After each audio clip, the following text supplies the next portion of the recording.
ကိုပူလောင်စေတဲ့လူရဲ့အနီးနားမှာပဲတွေ့ကပ်ပြီးတော့နေမိနေတော့လားတချို့အရာတွေကစိတ်ကူးရင်လို့ကောင်းတယ်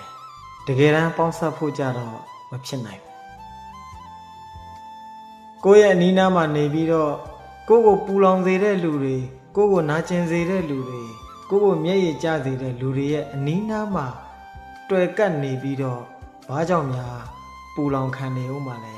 ဘာကြောင့်များနာကျင်နေဦးမှာလဲ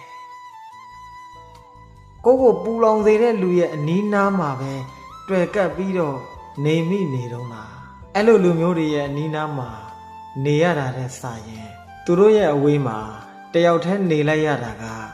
ပို့ပြီးတော့အေးချမ်းပါတယ်ပို့ပြီးတော့ပေါ့ပါပါတယ်ဂယုစိုက်ပါ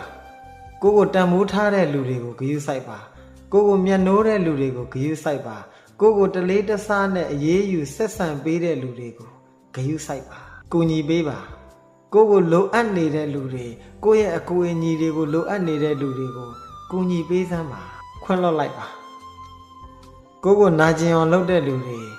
ကိုသင်ခန်းစာတွေပေးတဲ့လူတွေကိုခွင့်လွှတ်ပေးလိုက်ပါဒါပေမဲ့သူတို့မားနေတယ်သူတို့ရက်ဆက်နေတယ်ဆိုတာကိုတော့သိအောင်ပြောပြပေးမှပဲခွင့်လွှတ်ပါ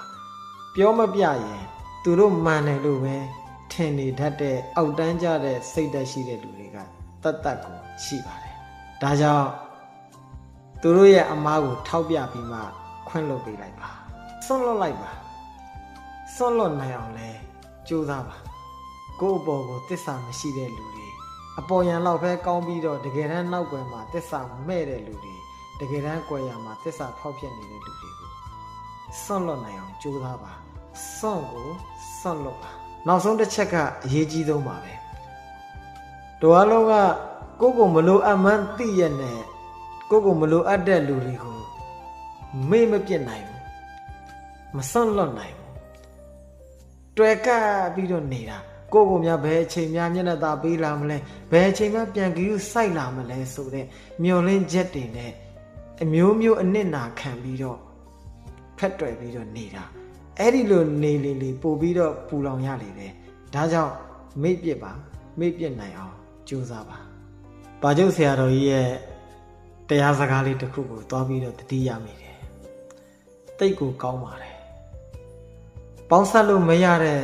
ဘဝနှစ်ခုကိုပေါင်းဆက်လို့မရတဲ့အရာနှစ်ခုကိုအတင်းကြီးလှုပ်ယူကြိုးစားနေတာကလည်းအပြစ်တစ်ခုပဲဟုတ်ပါတယ်တခါတလေမှာကိုယ့်ဘက်ကတစ်ဖက်